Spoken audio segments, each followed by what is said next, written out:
పద్మశ్రీ, పద్మభూషణ్, పద్మవిభూషణ్ అవార్డులని ప్రకటించింది. దానికి సంబంధించి బ్రేకింగ్ న్యూస్ చూస్తున్నాం ఆర్టీవీ స్క్రీన్ పైన. తెలుగు రాష్ట్రాల్లో కూడా పలువురికి ఈ అవకాశం దక్కింది. నందమూరి బాలకృష్ణకి పద్మభూషణ్ ప్రకటించింది కేంద్రం. కళల విభాగంలో బాలకృష్ణకి పద్మభూషణ్ ప్రకటించింది. ఇక మిర్యాల అప్పారావుకి పద్మశ్రీ ప్రకటించింది. ఇక కేఎల్ కృష్ణ, మాడుగుల నాగఫణి శర్మలకు కూడా ఈ పద్మశ్రీ అవార్డు లభించింది.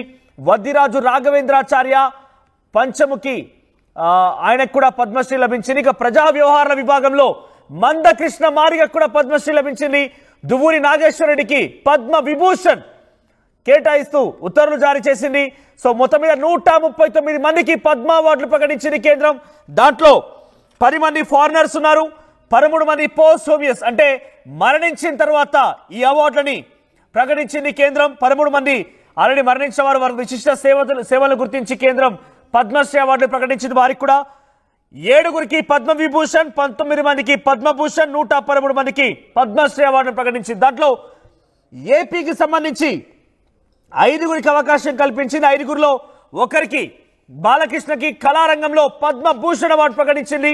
ఇక మిగిలిన నలుగురికి కూడా పద్మభూషణ్ అవార్డు ప్రకటించింది కేంద్రం.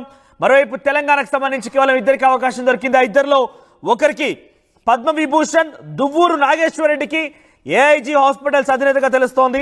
సో దువ్వూరు నాగేశ్వరరెడ్డికి పద్మ విభూషణ్ ప్రకటించింది. మొదటి పేరు అయింది. మెడిసిన్ రంగంలో ఆయనకి ఈ అవార్డు ప్రకటించినట్టు తెలుస్తోంది. మరోవైపుగా పద్మశ్రీ అవార్డుకి మందకృష్ణ మారిగకి 30 ఏళ్లుగా నిర్విరామంగా పోరాటం చేస్తున్నారన్న ఎస్సీ వర్గీకరణ కోసం పోరాటం చేస్తూనే ఉన్నారు.